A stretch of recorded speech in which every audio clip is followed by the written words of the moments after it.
Break के बाद एक बार फिर से आप सभी का स्वागत है। हर साल 5 जून को विश्व पर्यावरण दिवस मनाया जाता है। पर्यावरण बेहतर हो और जनजीवन व्यवस्थित ढंग से चले, इसके लिए दुनिया भर में तमाम प्रयास किए जा रहे हैं। लेकिन जलवायु परिवर्तन और ग्लोबल वार्मिंग जैसी चुनौतियों से उपजे संकट ने चिंताएं और बढ़ा दी हैं। दरअसल सिंगापुर की एनटीयू की रिपोर्ट में हुए खुलासे ने सबके होश उड़ा दिए हैं, क्योंकि दुनिया के तमाम तटीय शहर जमीन में समाते जा रहे हैं।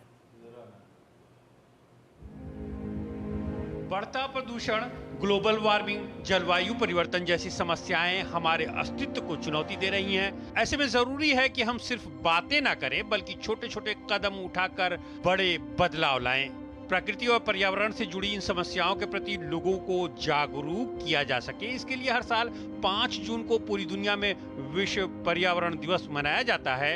हर गुजरते दिन के साथ ये समस्या विकराल रूप धारण करती जा रही है। जलवायु संकट से जुड़ी एक के बाद एक रिपोर्टें यही बता रही हैं। सिंगापुर की संस्था की एक रिपोर्ट पर गौर करें तो दुनिया के कई तटीय शहर जलवायु परिवर्तन की मार के चलते धीरे धीरे जमीन में समाते जा रहे हैं। सिंगापुर की नानयांग टेक्नोलॉजी यूनिवर्सिटी के अध्ययन के अनुसार धंसते शहरों की सूची में भारत के चेन्नई, अहमदाबाद और कोलकाता समेत दुनिया के 48 शहर शामिल हैं। ये ऐसे क्षेत्र हैं जहां विशेष रूप से समुद्र के बढ़ते स्तर के कारण सबसे अधिक खतरा होने की आशंका है। इन शहरों में 16 करोड़ की आबादी रहती है। रिपोर्ट के मुताबिक सबसे गंभीर जमीन धंसने का मामला चीन के तियानजिन का है। 2014 से 2020 के बीच शहर के सबसे अधिक प्रभावित हिस्से में औसतन हर साल 18.7 सेंटीमीटर जमीन धंसी है।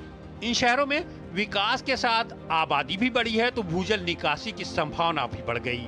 भूजल दोहन ने शहरों के धंसने की समस्या को और गंभीर कर दिया। रिपोर्ट में कहा गया है कि धंसने का जोखिम विशेष रूप से उन तटीय क्षेत्रों में अधिक रहता है जो निम्न भूमि वाले डेल्टा में बसे हुए हैं।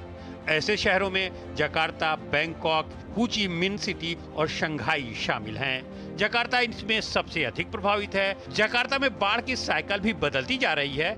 ऐसा इसलिए हुआ क्योंकि इंडोनेशिया में अधिक बारिश आने का ट्रेंड भी बढ़ रहा है। जकार्ता के कुछ हिस्से 1970 की तुलना में 4 मीटर नीचे आ चुके हैं। जलवायु परिवर्तन की मार के कारण ग्लेशियर भी तेजी से पिघल रहे हैं, जिसका असर पूरी दुनिया पर हो रहा है। कहीं पानी की भारी कमी हो रही है तो कहीं जरूरत से अधिक पानी तबाही मचा रहा है।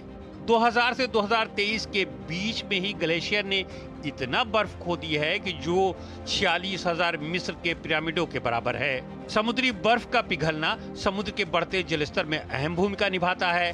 पिछले 25 वर्षों में ही पिघलते ग्लेशियरों के कारण समुद्र का जलस्तर लगभग 2 सेंटीमीटर बढ़ चुका है। प्रशांत महासागर में स्थित निचले द्वीप जैसे फिजी और वनुआतु के लिए ये सबसे बड़ा खतरा है। ये द्वीप समुद्र में डूबने की कगार पर हैं। वैज्ञानिकों का कहना है ग्लेशियरों को पिघलने से रोकने का सबसे अच्छा तरीका केवल धरती के तापमान को बढ़ने से रोकना है।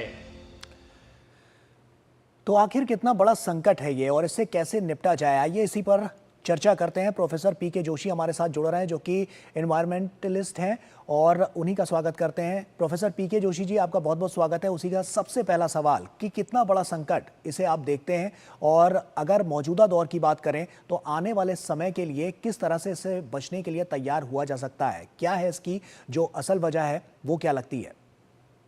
देखिए, जो वैश्विक पटल पर यदि आप देखें जलवायु परिवर्तन, यह आज वर्तमान की एक सच्चाई है।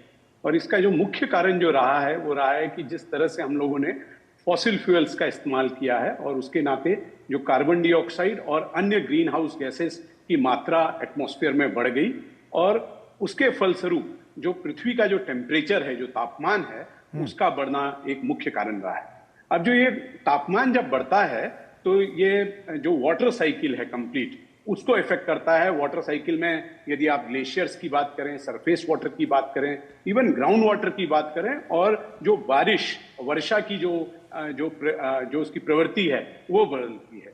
तो ये देखा गया है कि जो टेम्परेचर बढ़ा है, टेम्परेचर रिजीम्स जो चेंज हुए हैं, उसके नाते जो हमारे जो प्रेसिपिटेशन रिजीम्स जो हैं उनमें भी बहुत परिवर्तन आया है जी। और जो ग्लेशियर्स हैं, जो मुख्य रूप से जो पानी का स्रोत है, परमानेंट जो सोर्स ऑफ वाटर हैं, उनमें उनकी भी मेल्टिंग रेट्स जो हैं वो बढ़ी हैं अक्रॉस द ग्लोब। और हिमालयाज में ये खासतौर से बहुत ही डिटेल में लोगों ने इसके बारे में स्टडी की है और पाया है कि ये अधिक रेट से मेल्ट हो रहे हैं।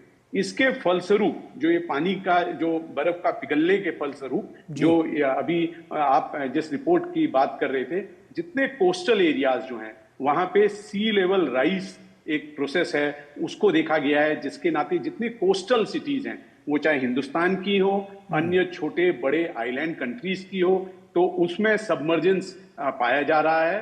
और ये माना जा रहा है कि 2100 तक लगभग ये जो सी लेवल राइज है ये 1.5 से 2 मीटर तक आ जाएगा। इसका मायने ये है कि जितनी कोस्टल सिटीज हैं वो सारी कहीं ना कहीं जो क्लाइमेट चेंज है उसके इम्पैक्ट के कारण जो सी लेवल राइज जो हो रहा है उसके कारण उनमें डेंजर्स हैं कि वो समुद्र में डूबने की कगार में है। और ये जी प्रोफेसर पीके जोशी जी, तो आखिर इससे बचाव कैसे करें? मतलब किस तरह से, ऐसा कौन सी चीजें अपनाएं जिससे इससे बचाव हो पाए, क्योंकि कहीं ना कहीं ये बहुत बड़ा संकट कहीं ना कहीं लग रहा है।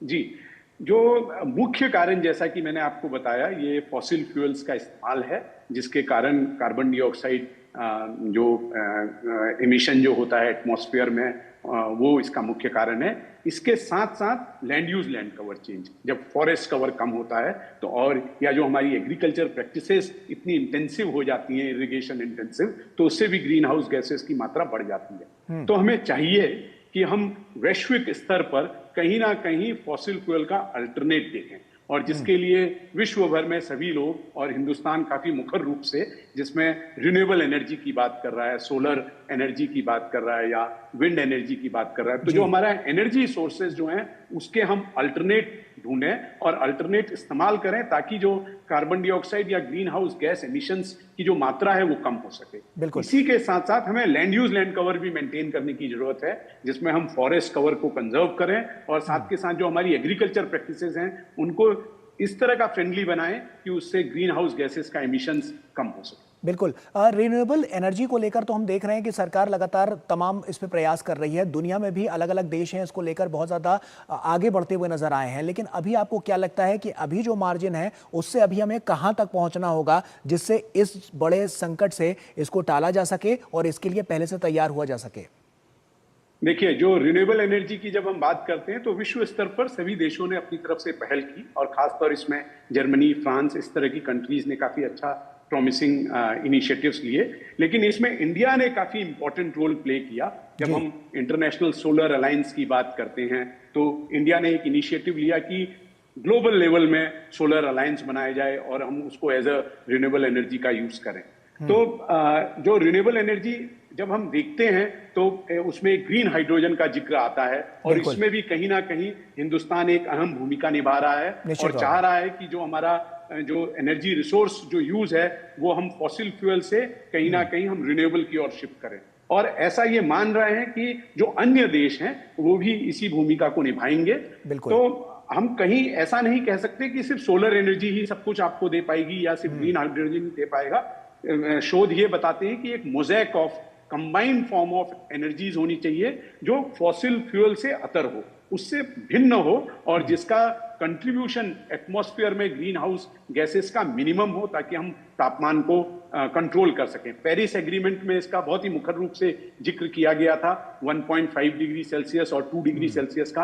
अनफॉर्चुनेटली हम कहीं ना कहीं 1.5 डिग्री सेल्सियस के नजदीक आ गए हैं। ये अपने में बहुत बड़ी चिंता का विषय है। हिंदुस्तान जैसे जो मुखर देश हैं जो क्लाइमेट चेंज में बहुत एक्टिवली पार्टिसिपेट कर रहे हैं, वो इस चिंता को एक्शन के द्वारा अपना बता रहे हैं, नए नेगोशिएशंस में अपने नए कमिटमेंट्स दे रहे हैं और चाह रहे हैं कि कहीं ना कहीं हम शिफ्ट करें हमारा फॉसिल फ्यूल का यूसेज। निश्चित तौर पर इसीलिए हम देख रहे हैं कि लगातार जो केंद्र सरकार है इस तरह से तमाम ऐसे जो योजनाएं हैं वो भी चला रही है, और इसके अलावा तमाम ऐसे जो स्टार्टअप्स हैं उनको भी बूम दिया जा रहा है कि जिसकी वजह से ये जो सिचुएशन है इससे बाहर निकला जाए। और इसी के लिए अभी से लगातार हम देख रहे हैं आने वाले समय के लिए एक बड़ा रोड मैप भी तैयार किया जा रहा है। तो ऐसे में अब वैश्विक स्तर पर क्या कुछ होता है वो देखना होगा, और इसके अलावा भी किस तरह से हम तैयार हो सकते हैं इस पर भी खास फोकस रहना बेहद जरूरी है। बहुत बहुत शुक्रिया आपका जोशी जी हमसे जुड़ने के लिए और तमाम